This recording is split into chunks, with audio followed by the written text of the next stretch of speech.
Ang susunod na programa ay Rated G. Ito ay pwede sa lahat ng manonood.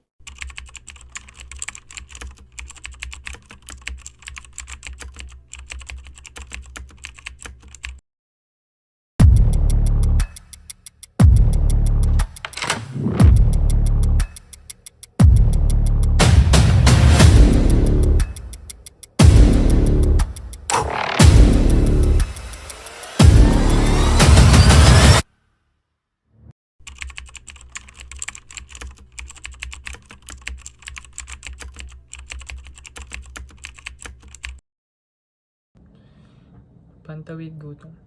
Sa iyong paglalakad pa uwi mula sa iyong trabaho o paaralan, marahil ay namumuhay ka nang makakita ka ng mga tindahan na nag-aalok sa tabi ng kalsada o sa pampublikong lugar. Ito ay tinatawag na tuhog-tuhog o tusok-tusok dahil kinakailangan mong itusok ang pipiliin mong pagkain. At kapag pagod ka na at gutom mula sa iyong mahabang araw, karaniwan hindi mo na kayang makarating ng bahay para kumain. Dito pumapasok ang tuhog-tuhog o tusok-tusok tulad ng kwek-kwek, fishball o kikiam at marami pang ibang pagkain.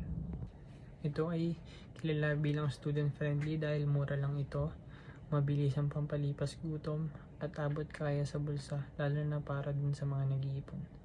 Mabilis lang ito lutuhin dahil ipiprito lang ito saglit at pwede mo nang kainin.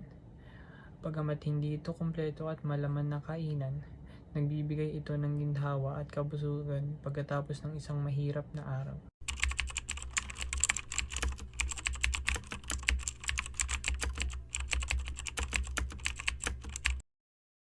Maaari po ba kayong magpakilala at makahingi ng konting description tungkol sa inyong sarili? Ako si Jessopers Blanco. Ako ay 19 years old. Galing sa IHSN. Ang course ko po ay nursing po. Ano ang una niyong naiisip kapag nababanggit ang paksang binanggit? Unang naisip ko is mga taong kumakain ng mga ganito kasi medyo gipit sila sa pera or medyo nag-iipon pa lang sila. Ganun na. Sa pangatlong tanong, bakit ito ang inyong naging kasagutan? Mostly kasi ganito rin kasi ako. Medyo nag-iipon kasi ako mostly. Tapos lalo na pag uwian na, yung street food kasi pang bawas lang ng gutom pag pauwi na. Yun lang. Ano-ano sa tingin niyo ang mga impormasyon na makakabuting maisama at mapakita sa aming gagawin na dokumentaryo? O kung ikaw ang manonood sa aming dokumentaryo, ay ano ang nais mong makita at malaman? Siguro maaaring may dagdag nyo sa dokumentaryo nyo is bakit kumakain ng mga tao sa mga street food or bakit sila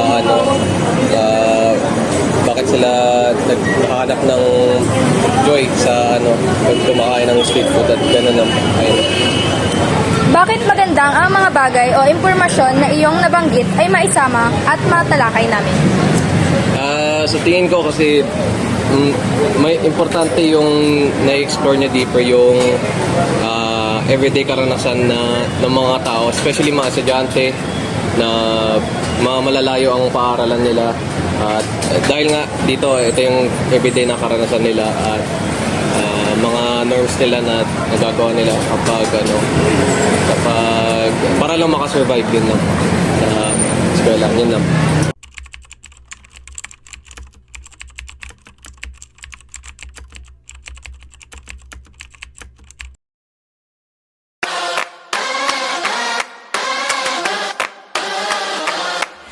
Manila, Manila, I keep coming back to Manila.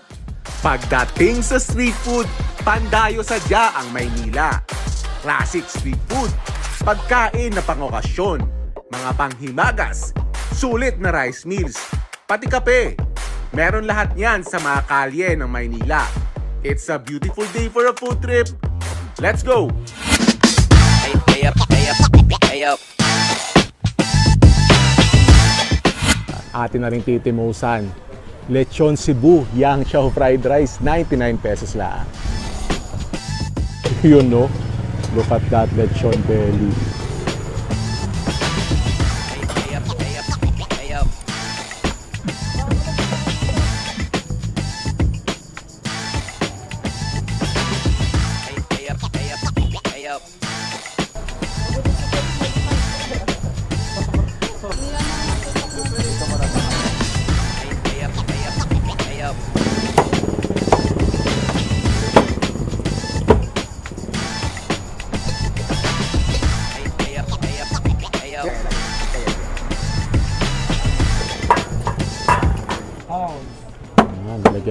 Mang Tomas. Ari na yung lechon roll, tapos may yang chow rice. Ari daw lechon roll, 3 to 4 pieces depende sa pagkakatadtad. Tapos yung sauce na yan, ay homemade nila yan. Yan. Ayan na, matitimuso na natin aring napakamura na lechon belly meal. 99 pesos. Yan, may balat. Pagsamahin na natin yung balat saka yung yang chow para sa ating first bite. Yan. Mukha namang crispy pero titingnan natin. Yan, no? First bite. Thank you, Lord.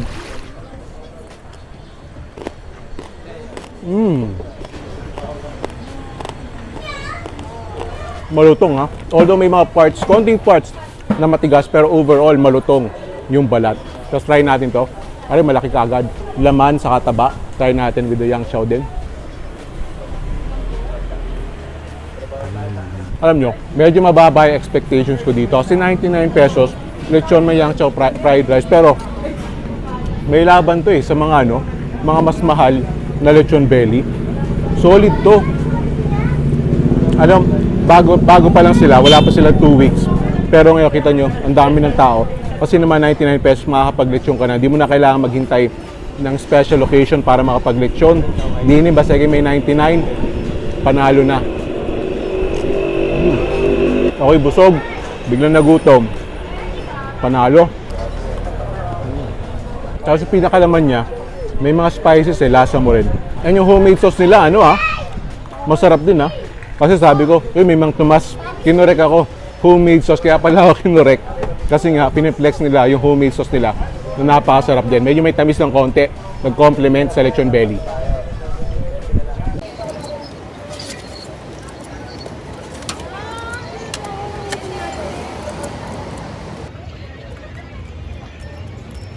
Good afternoon. Today I will be interviewing Daniel Shera as our interviewer for Clarita. So, yung first question namin is, bakit sa dinami-dami ng bilhan ng pagkain ang maaari mong pagbilhan, bakit sa pagkain kali ang napili mo? It's very affordable naman. Masasabi mo bang student friendly ang pagkain ng puso-puso? And why? Kasi mura lang siya, lalo na dito, variety. Okay, sa next na question, anong paboritong pagkain mo sa street food ng Pilipinas at bakit? Kwek-kwek and isang. Bakit? Kasi, madali lang niya kainin. Tapos, Sa susunod naman is, totoo bang naitatawid ng tusok-tusok ang gutom ng isang tao? para sa maliit lang dito ko. Paano siya malahigulo ka? Hindi kami yan ang kain. So, may rice na. Ayun.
Lubos na pinasasalamatan ng aming grupo na ang mga taong tumulong at naglaan ng oras upang matulungan kami at maisagawa ng matiwasay ang dokumentaryong ito.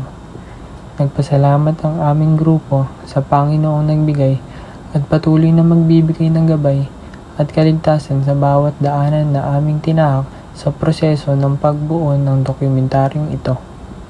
Si Jesuel Blanco na aming nakuha ng panayam patungkol sa mga tanong na aming naihanda sa aming mga magulang na nagbibigay ng walang sawang suporta sa lahat ng bagay na aming ginagawa. Sa aming mga kaibigan na nariyan upang damayan kami sa oras ng kagipitan at sa mga street food vendors na patuloy na kumakayod upang maghatid ng mainit ng pagkain sa murang halaga lamang. Hindi namin maisasagawa ang dokumentaryong ito kung hindi ninyo kami pinaglaanan ng inyong mga gintong oras. Maraming salamat sa inyo.